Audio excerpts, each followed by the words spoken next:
नमस्कार। आपका अखबार के इस अंक में आपका स्वागत है। मैं हूं प्रदीप सिंह। शनिवार को दुनिया में एक अनोखी घटना हुई। दुनिया के सबसे शक्तिशाली देश और सबसे अमीर देश अमेरिका ने एक ऑपरेशन किया। ऑपरेशन कहाँ किया? किसी आतंकवादी संगठन पर नहीं है, किसी आतंकवादी के ठिकाने पर नहीं है, आतंकवाद से पीड़ित किसी क्षेत्र में नहीं, एक सार्वभौम देश पर पहले बम गिराया गया।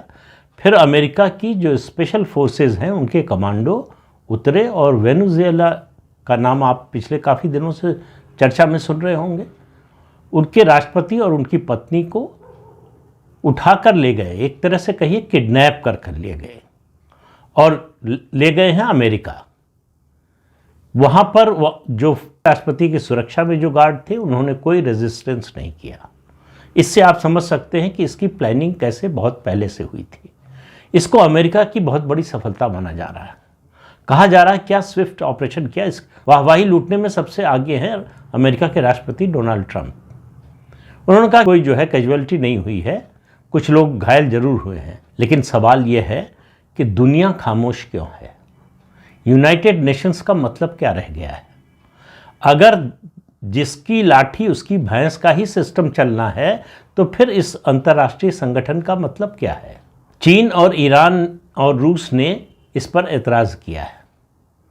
भारत ने वेनेजुएला के लोगों से कहा है कि हमारी नज़र इस घटनाक्रम पर है, हमें आपसे सहानुभूति है।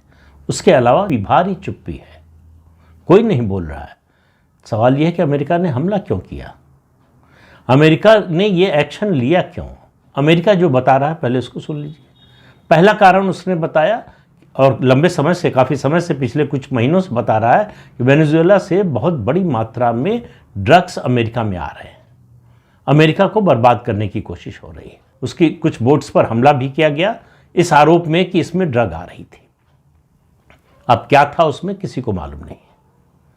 अमेरिका में जो कुल कोकेन आती है उसका सिर्फ 1% वेनेजुएला से आता है।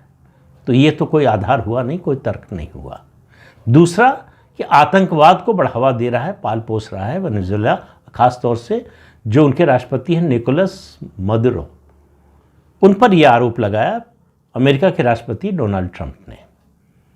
निकोलस मदुरो का कोई आतंकवादी संगठन नहीं है, किसी आतंकवादी संगठन को वो फंड नहीं करते, पाल पोस नहीं रहे। ये आरोप भी सरासर गलत है। तीसरा आरोप लगाया कि जनतंत्र की हत्या की। कहा कि चुनाव का नतीजा पलटकर, चुनाव में हार गए थे लेकिन उस नतीजे को पलटकर अपने को जीता हुआ घोषित कर दिया। अगर ऐसा किया तो ये उनका आंतरिक मामला है। और अमेरिका को जनतंत्र की कब से चिंता हो गई? जिस सऊदी अरब से उसके इतने करीबी रिश्ते हैं, जिसकी सुरक्षा की गारंटी लेता है अमेरिका, वहां कभी चुनाव हुए हैं क्या? जिस पाकिस्तान का समर्थन करता है, उसको हथियार दे रहा है, पैसा दे रहा है, वहां जनतंत्र की क्या हालत है, क्या अमेरिका को पता नहीं है? अमेरिका ने हमेशा जनतंत्र के नाम पर सत्ता परिवर्तन किया है और कभी डेमोक्रेसी को वहां रिस्टोर नहीं किया या डेमोक्रेसी को फलने फूलने का मौका नहीं दिया। अमेरिका ने इराक पर हमला किया, निशाना सद्दाम हुसैन थे। क्या कहा गया कि वो weapon of mass destruction Iraq बना रहा है, बायोलॉजिकल वेपन बना रहा है, केमिकल वेपन बना रहा है। इस नाम पर हमला किया इराक पर। और यूरोपीय देशों और ख़ास तौर से ब्रिटेन ने इस नैरेटिव को फैलाने में दुनिया भर में बहुत बड़ी मदद की, जो बिल्कुल सरासर झूठा था। न तो पहले कोई WMD था, वेपन ऑफ मास डिस्ट्रक्शन, न अमेरिका के हमले और सद्दाम हुसैन की हत्या के बाद कोई मिला ऐसा। लेकिन उस पर कोई सफाई नहीं दी अमेरिका ने। सद्दाम हुसैन की हत्या हो गई। आज तक इराक में डेमोक्रेसी आई है क्या? क्या अमेरिका का कोई सरकारी अधिकारी ये बता सकता है, राजनेता ये बता सकता है? अब फिर सवाल है कि अमेरिका ने वेनेजुएला के साथ ये क्यों किया? तो थोड़ा सा इतिहास के पन्ने पलटने होंगे। अमेरिका का जो फाइनेंशियल सिस्टम है पूरा, वो टिका हुआ है पेट्रो डॉलर पर। सेकेंड वर्ल्ड वॉर के बाद अमेरिका ने डॉलर को अंतर्राष्ट्रीय करेंसी का दर्जा दिलवाया, और इसलिए दिलवाया कि उसके पीछे, उसके सपोर्ट में गोल्ड है। यानी कि जितनी डॉलर की करेंसी छपेगी उतना गोल्ड उसकी सुरक्षा के लिए रहेगा। उसके बाद 1974 में किसिंजर ने समझौता किया सऊदी अरब से। कहा हम तुम्हें सुरक्षा देंगे, लेकिन हमारी एक शर्त है कि तुम जितना तेल बेचोगे वो सब डॉलर में होगा, यानी तेल की कीमत डॉलर में निर्धारित की जाएगी, तय की जाएगी अंतर्राष्ट्रीय बाजार में। यहाँ से पेट्रो डॉलर का खेल शुरू हुआ। ये समझौता 50 साल का हुआ, जो इस साल के आखिर में या अगले साल किसी समय खत्म होने वाला है। पेट्रो डॉलर पर अमेरिकी अर्थव्यवस्था पूरी तरह से टिकी हुई है, और पेट्रो डॉलर को जिसने भी चैलेंज करने की कोशिश की, अमेरिका ने उसको बर्बाद कर दिया। मैंने अभी इराक का उदाहरण दिया। क्यों ऐसा हुआ सद्दाम हुसैन के साथ, इराक के साथ? साल 2000 में सद्दाम हुसैन ने कहा कि अब वो इराक का तेल डॉलर की बजाय दुनिया की दूसरी करेंसीज में बेचेंगे। अमेरिका इसको कैसे बर्दाश्त कर सकता था? तो WMD का बहाना ढूंढा गया, इराक पर हमला कर दिया गया, सद्दाम हुसैन की हत्या कर दी गई। फिर 2009 में लीबिया के शासक कर्नल गद्दाफी, उन्होंने कहा कि वो एक नई करेंसी बनाएंगे, गोल्ड दिनार, जो सोने पर आधारित होगी, उसकी सिक्योरिटी के लिए सोना होगा, और लीबिया से जिसको तेल खरीदना है उससे व्यापार इसी करेंसी में होगा। और कोशिश वो कर रहे थे कि पैन अफ्रीकन करेंसी बन जाए गोल्ड दिनार। ये पेट्रो डॉलर पर हमला था, दूसरा हमला था कहें बड़ा। गद्दाफी का क्या हुआ आपको मालूम है? लोकतंत्र के नाम पर गद्दाफी की हत्या कर दी गई। लीबिया में उसके बाद क्या हालात हैं ये किसी से छिपा हुआ नहीं है। लीबिया में आज तक शांति बहाल नहीं हो पाई है, गृहयुद्ध की स्थिति बनी हुई है लगातार। और लीबिया पर 2011 नेटो ने बम गिराए थे और इसमें कर्नल गद्दाफी मारा गया। अब आप वेनेजुएला पर आ जाइए। क्यों इतना इंपॉर्टेंट है अमेरिका के लिए वेनेजुएला? वेनेजुएला के पास 303 बिलियन बैरल पेट्रोल है, जो पेट्रोल के खोजे जा चुके स्रोत हैं वो है 303 बिलियन डॉलर के। वेनेजुएला ने 2018 में यह घोषणा की कि वो डॉलर में ट्रेड से मुक्त हो जाएगा। ये तीसरा बड़ा हमला था पेट्रो डॉलर पर।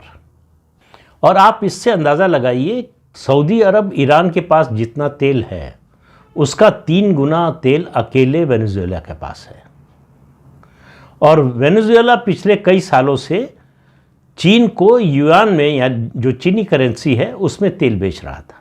इसके अलावा वो यूरो, रूबल और दूसरी करेंसियों में भी अपना तेल बेच रहा था। ये अमेरिका के लिए चिंता की बात थी, पेट्रो डॉलर के लिए खतरे की बात थी। लेकिन जैसे ही वेनेजुएला ने कोशिश की कि वो ब्रिक्स का सदस्य बन जाए, अमेरिका को समझ में आ गया कि अब समय आ गया है वेनेजुएला का हिसाब किताब करने का।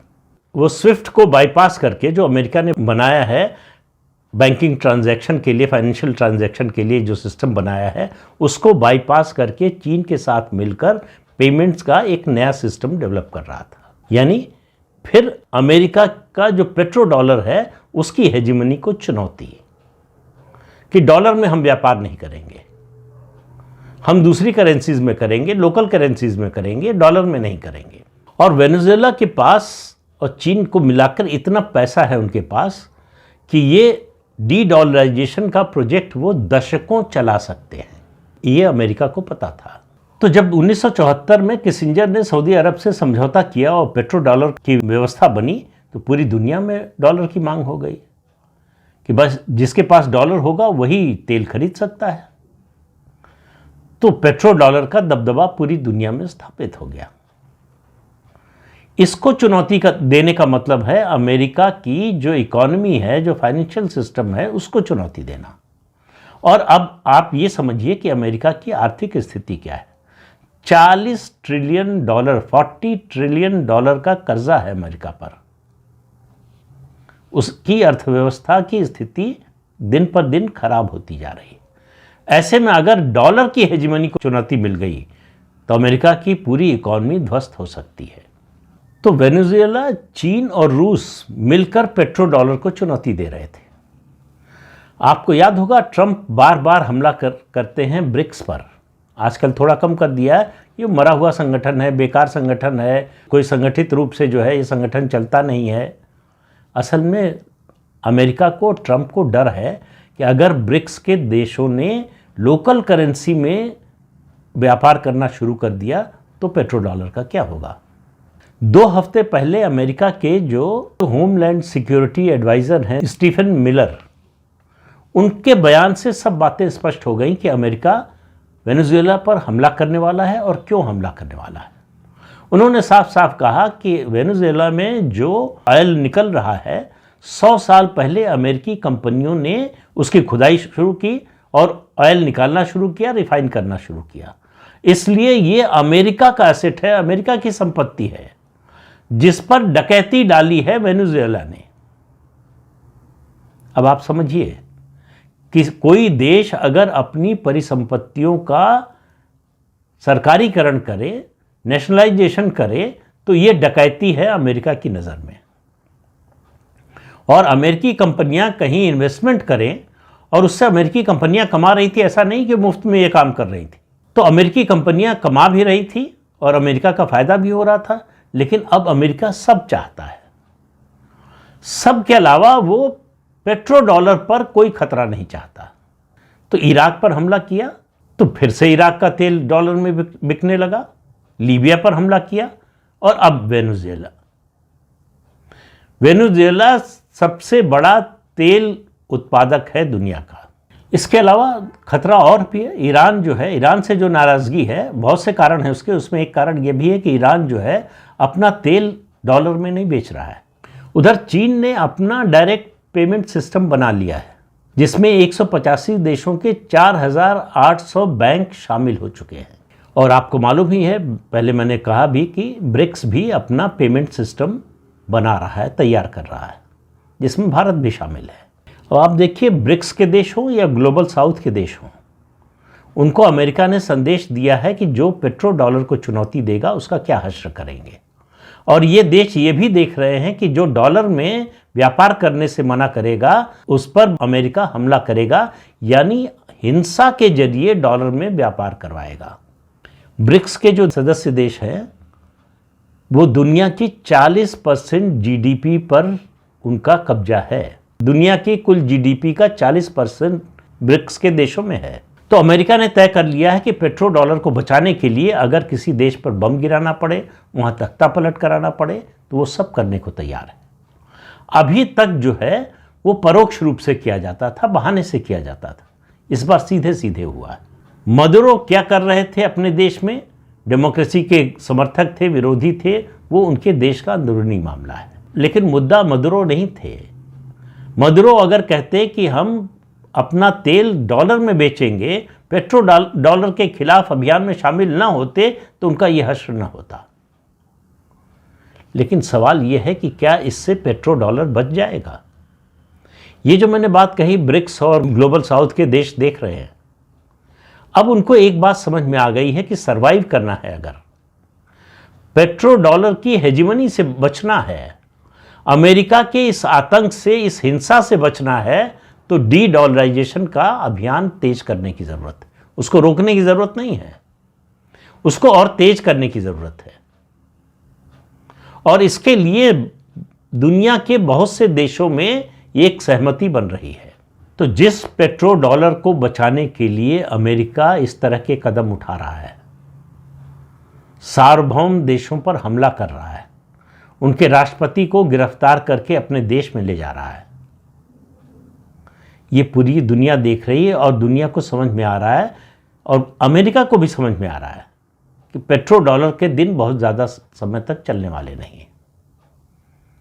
पेट्रो डॉलर का वर्चस्व टूटने वाला है, अमेरिका बचा नहीं पाएगा।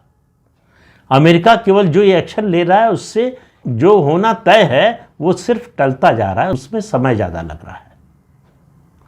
तो ये जो वेनेजुएला पर और मदुरो पर हमला हुआ है, जो तख्ता पलट किया गया है, इसका न तो ड्रग्स से कोई लेना देना है, न आतंकवाद से कोई लेना देना है, न डेमोक्रेसी से लेना देना है। इस सब के पीछे सिर्फ एक फैक्टर है और वह है पेट्रो डॉलर। क्योंकि दुनिया में हर देश को तेल की ज़रूरत है और जिसको तेल चाहिए उसको डॉलर चाहिए। तो इसलिए अमेरिका मनमाना डॉलर छापता रहता है। बाकी देश मेहनत करते हैं, परिश्रम करते हैं डॉलर कमाने के लिए। अमेरिका को सिर्फ डॉलर छापना है और डॉलर की डिमांड तब तक बढ़ती रहेगी, तब तक रहेगी जब तक तेल की मांग रहेगी, और वो रहेगी हमेशा। लेकिन हर चीज़ चाहे वो अच्छी हो या बुरी, उसका अंत एक दिन आता है। अब पेट्रो डॉलर के सिस्टम का भी अंत बहुत नज़दीक आ गया है। अब इस तरह की बातों में कोई 6 महीना, साल भर, 2 साल में कोई फैसला नहीं होता, ये लंबा प्रोसेस है। लेकिन ये पेट्रो डॉलर के खात्मे की शुरुआत है। इसने पेट्रो डॉलर के खात्मे की प्रक्रिया को तेज कर दिया है और आने वाले दिनों में ये दिखाई देगा। और जैसे जैसे पेट्रो डॉलर कमज़ोर होगा, अमेरिका की आर्थिक व्यवस्था, अर्थव्यवस्था कमज़ोर होगी, अमेरिका कमज़ोर होगा। ये कौन कौन चाहता है? वो सारे देश जो अमेरिका की दादागिरी से परेशान हैं या अमेरिका को पछाड़ना चाहते हैं, जैसे चीन है, रूस है, ईरान है, और भारत को भी इसमें गिन सकते हैं। भारत पर जिस तरह से दबाव डाला है अमेरिका ने, डोनाल्ड ट्रंप में डालने की कोशिश की है 50% टैरिफ लगाकर। जो देश खुद रूस से एनर्जी खरीद रहा है वो एतराज़ कर रहा है कि भारत क्यों खरीद रहा है। तो ये 50% टैरिफ लगाने का भारत पर, और जिसमें 25% पेनल्टी है, पिनल टैरिफ है, उसका कोई आधार नहीं था। एक झूठ के सहारे ये टैरिफ लगाया गया कि भारत को दबाया जा सके, झुकाया जा सके। तो डोनाल्ड ट्रंप को थोड़ा देर से समझ में आया, लेकिन समझ में आ रहा है कि ये नरेंद्र मोदी का देश है इस समय, और नरेंद्र मोदी किसी के सामने झुकने वाले नहीं हैं। ये मैं नहीं कह रहा हूँ, रूस के राष्ट्रपति व्लादिमीर पुतिन ने कहा कि नरेंद्र मोदी किसी दबाव के आगे झुकने वाले व्यक्ति नहीं हैं, उनको कोई झुका नहीं सकता। ये बात अब डोनाल्ड ट्रंप की भी समझ में धीरे धीरे आ रही है। लेकिन जो कदम वो उठा रहे हैं वो ठीक इसके विपरीत दिशा में है। अमेरिका धीरे धीरे दुनिया में अपने को आइसोलेट करता जा रहा है। अभी उसकी ताकत है, सैन्य ताकत है, आर्थिक ताकत है, इसलिए बहुत से देश चुप हैं। लेकिन ये चुप्पी कब तक रहेगी ये कहना मुश्किल है। तो पेट्रो डॉलर जब तक बना हुआ है तब तक अमेरिका की दादागिरी बनी हुई है। जिस दिन पेट्रो डॉलर गिरेगा, अमेरिका की दादागिरी का दौर खत्म हो जाएगा। तो इस अंक में इतना ही। अगले अंक में फिर मिलेंगे किसी नए मुद्दे के साथ। तब तक के लिए अनुमति दीजिए। आपसे अनुरोध है कि चैनल देखिए, शेयर कीजिए, लाइक कीजिए और सब्सक्राइब जरूर कीजिए। नमस्कार।